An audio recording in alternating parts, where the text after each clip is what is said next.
प्यारे बच्चों नमस्कार। मैं सीपी गंगवार एक बार फिर आपका स्वागत करता हूं अपने YouTube channel Ramraj steno classes पर।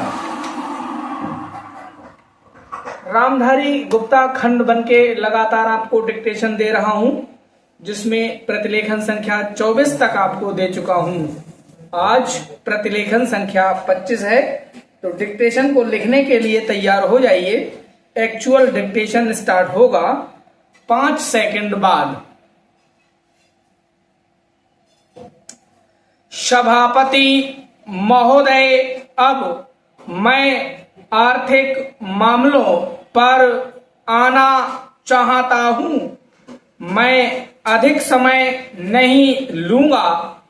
इस बात को सभी स्वीकार करेंगे कि तीव्र गति से हमारी आर्थिक प्रगति हो, इसका प्रबंध किया जाना चाहिए। इसके लिए ऐसा वातावरण बनाने की आवश्यकता है जिससे उत्पादन बढ़ सके, वितरण में समानता आ सके और उपभोग में संयम से काम लिया जा सके। हर बजट को और हर कर प्रस्ताव को इसी कसौटी पर कसा जाएगा। यथा क्या उससे उत्पादन बढ़ता है, क्या वितरण में समानता आती है, और तीसरी बात यह कि क्या हम देश में ऐसा वातावरण बना सकते हैं कि लोग जितना कमाते हैं उतना खर्च ना करें, उसमें से बचाएं और उसे राष्ट्र की समृद्धि में लगाएं। अगर इस कसौटी पर सरकार की आर्थिक नीतियां कसी जाएं, तो मुझे लगता है कि उनमें पर्याप्त सुधार की गुंजाइश है। मैं वित्त मंत्री की कठिनाई को समझ सकता हूं। विकास की आवश्यकता अधिक धन की मांग करती है। राज्य सरकारें अधिक कर लगाने के लिए तैयार नहीं हैं। वे केंद्र से कर्जा लेकर अपना काम चलाना चाहती हैं। वहां कोई वित्तीय अनुशासन नहीं है। यह सारा बोझा केंद्र को उठाना पड़ेगा और केंद्रीय सरकार कठिनाई में पड़ेगी।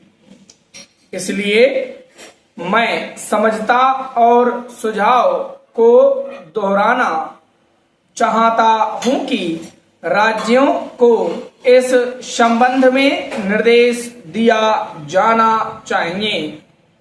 संविधान के अंतर्गत केंद्र इन राज्यों को निर्देश दे सकता है कि वह अपने साधनों के अंतर्गत अपने खर्च को चलाए। केंद्र के कर्ज पर निर्भर नहीं रहना चाहिए। विशेष परिस्थितियों में कर्जा दिया जा सकता है, लेकिन कर्जा लेकर अपना काम चलाना ये उनका स्वभाव नहीं बनना चाहिए। अपवाद रूप में कर्जा लेकर वह किसी विशेष परिस्थिति का सामना करने के लिए प्रस्तुत हों तो उसका विरोध नहीं किया जा सकता। दूसरी बात यह है कि देश में सादगी और संपत्ति को उड़ाने के बजाय उसे उत्पादक कार्यों में लगाने का वातावरण बनाना चाहिए।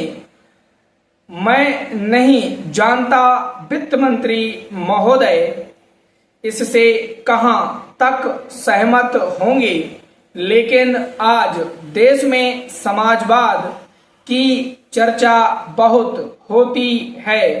लोगों का समाजवाद की ओर देखने का दृष्टिकोण विकृत हो गया है। लोग हमें क्या मिलता है इस ओर ज्यादा ध्यान देते हैं, हम कितना खर्च करते हैं इस ओर ध्यान नहीं देते हैं। समाजवाद बिना संपत्ति की अभिवृद्धि किए और बिना उसके समान वितरण के नहीं आ सकता। हमारा देश कृषि प्रधान देश है। समाप्त। उम्मीद करता हूं डिक्टेशन आपने लिख लिया होगा। ऐसी मैं पर डे ईश्वर से कामना भी करता हूं कि मेरे द्वारा बोला गया डिक्टेशन प्रत्येक बच्चा लिख पाए।